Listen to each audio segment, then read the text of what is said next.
손바닥으로 하늘을 가릴 수 있다고 생각했습니다. 미련했습니다.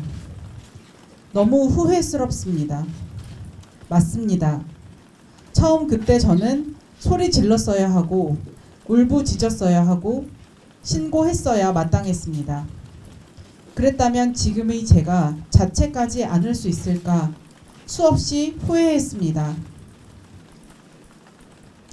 긴 침묵의 시간 홀로 많이 힘들고 아팠습니다. 더 좋은 세상에서 살기를 원하는 것이 아닙니다. 그저 인간답게 살 수 있는 세상을 꿈꿉니다. 거대한 권력 앞에서 힘없고 약한 저 스스로를 지키기 위해 공정하고 평등한 법의 보호를 받고 싶었습니다. 안전한 법정에서 그분을 향해 이러지 말라고 소리 지르고 싶었습니다. 힘들다고 울부짖고 싶었습니다. 용서하고 싶었습니다. 법치국가 대한민국에서 법의 심판을 받고 인간적인 사과를 받고 싶었습니다. 용기를 내어 고소장을 접수하고 밤새 조사를 받은 날, 저의 존엄성을 해쳤던 분께서 스스로 인간의 존엄을 내려놓았습니다. 죽음, 두 글자는 제가 그토록 괴로웠던 시간에도 입에 담지 못한 단어입니다. 저를 사랑하는 사람들의 마음을 아프게 할 자신이 없었습니다. 그래서 너무나 실망스럽습니다. 아직도 믿고 싶지 않습니다. 고인의 명복을 빕니다. 많은 분들에게 상처가 될지도 모른다는 마음에 많이 망설였습니다.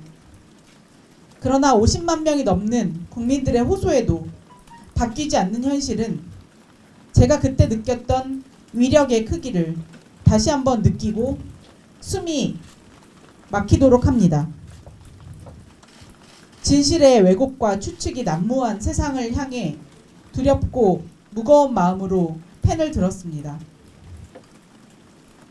저는 앞으로 어떻게 살아야 할까요?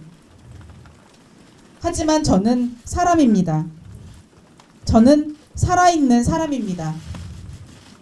저와 제 가족의 보통의 일상과 안전을 온전히 회복할 수 있기를 바랍니다. 이상입니다. 네, 김재련 변호사입니다. 저희가 사건 진행한 일지를 시간 순서로 말씀드리겠습니다. 먼저 2020년 5월 12일에 피해자를 1차 상담했습니다. 그리고 2020년 5월 26일에 2차 상담을 통해서 구체적인 피해 내용에 대해서 상세히 듣게 됐습니다. 그리고 저희 사무실에서 5월 27일 2차 상담이 끝난 하루 후부터 구체적으로 법률적인 검토를 시작해 나갔습니다. 이 사건 관련 증거에 대해 말씀드리겠습니다. 피해자가 사용했던 핸드폰에 대해서 경찰에 임의 제출을 하기 전에 저희가 사적으로 포렌식을 했습니다. 그 포렌식을 통해서 일부 나온 자료는 수사기관에 제출이 되어 있습니다. 그리고 범행 방법 중에 하나인 텔레그램을 통해서 문자를 보내거나 사진을 보낸 부분에 대해서는 피해자가 비서로 근무하는 동안에 이런 문자나 사진의 괴로움에 대해서 친구들에게 보여준 적이 있습니다. 그리고 늦은 시간 친구들하고 함께 있을 때 이런 문자들이 오기도 했기 때문에 그 문자를 본 친구들도 현존하고 있습니다. 피해자는 이런 지속적인 피해에 대해서 여러 차례에 걸쳐서 피해를 호소했었습니다. 평소 알고 지내던 기자에게도 텔레그램 문자를 보여준 적이 있습니다. 그리고 친한 친구와 함께 있을 때 왔던 문자들을 그 친구가 아직까지도 기억을 하고 있습니다. 동료 공무원 전송받은 사진을 본 적이 있습니다. 그리고 이런 성적 괴롭힘에 대해서 피해자는 비서관에게 부서를 옮겨줄 것을 요청하면서 언급을 한 적도 있습니다. 고소 관련해서 말씀드리겠습니다. 7월 8일 오후 4시 30분경에 서울지방경찰청에 고소장을 접수했습니다. 그리고 저희는 고소장을 접수한 직후부터 그 다음날 즉 7월 9일 오전 2시 30분 새벽 2시 30분까지 고소인에 대한 1차 진술 조사를 마쳤습니다.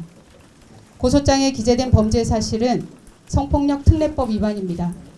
구체적으로는 통신매체를 이용한 음란행위, 업무상 위력에 의한 추행, 그리고 형법상의 강제추행 죄명입니다. 저희가 제출한 증거는 텔레그램 포렌식한 결과물, 그리고 피고소인이 피해자가 비서직을 그만둔 이후 올 2월 6일에 심야 비밀 대화를 초대한 증거도 제출을 했습니다.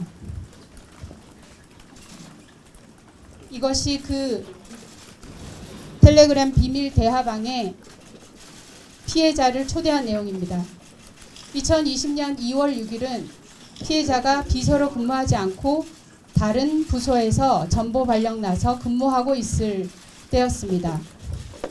가해자가 비서실에 근무하지도 않는 피해자에게 텔레그램으로 비밀 대화를 요구할 하등의 이유가 없는 시점이었습니다. 이 자료도 경찰에 제출하였습니다. 고소 이후의 상황입니다. 저희가 새벽 2시 30분경까지 피해자 1차 진술 조사를 마쳤는데요. 7월 9일 오후부터 가해자가 실종됐다는 기사가 나왔습니다. 그리고 가해자는 사망했다는 보도가 나왔습니다. 저희는 오늘 오전 피해자에 대해서 온 오프라인 상으로 가해지고 있는 2차 가해 행위에 대해서 추가 고소장을 서울지방경찰청에 접수를 했습니다. 마지막으로 범죄 사실의 간략한 개요를 말씀드리겠습니다. 인터넷 상에서는 피해자가 사직한 것으로 나오고 있는데요. 피해자는 이 사건 피해 발생 당시뿐만 아니라 2020년 7월 현재 대한민국의 공무원으로 재직하고 있는 사람입니다. 피해자가 서울시장 비서실에서 비서직을 수행하게 된 경위입니다. 피해자는 공무원으로 임용이 되어서 서울시청이 아닌 다른 기관에서 근무하던 중이었는데 어느 날 오전 서울시청의 전화 연락을 받고 그날 오후 시장실 면접을 보게 되었습니다. 그리고 비서실 근무하라는 통보를 받아서 서울시장 근무실에서 4년여 기간 동안 비서로 근무를 하게 됐습니다. 피해자는 시장 비서직으로 지원을 한 사실이 없었습니다. 범행 사실 관련해 말씀드리겠습니다. 이런 범행이 발생한 시기는 비서직을 수행하는 4년의 기간, 그리고 피해자가 다른 부서로 발령이 난 이후에도 지속되었습니다. 범행이 발생한 장소는 시장의 집무실, 그리고 시장 집무실 내의 침실 등이었습니다. 상세한 방법은 말씀드리기가 어렵습니다. 개괄적인 방법만 말씀드리겠습니다. 피해자에게 즐겁게 일하기 위해서 둘이 셀카를 찍자며 집무실에서 셀카를 촬영하곤 했습니다. 그리고 그런 셀카를 촬영할 때 신체적인 밀착을 했었습니다. 그리고 피해자의 무릎에 나 있는 멍을 보고 호호해 주겠다고 하면서 피해자의 무릎에 자신의 입술을 접촉하는 행위를 했습니다. 그리고 집무실 안에 있는 내실, 즉 침실로 피해자를 불러서 안아달라며 신체적인 접촉을 하고 아까 보여드렸듯이 텔레그램 비밀 대화방으로 초대를 해서 피해자에게 지속적으로 음란한 문자를 전송하고 속옷만 입은 사진을 전송하는 등 피해자를 성적으로 괴롭혀 왔습니다. 이상입니다.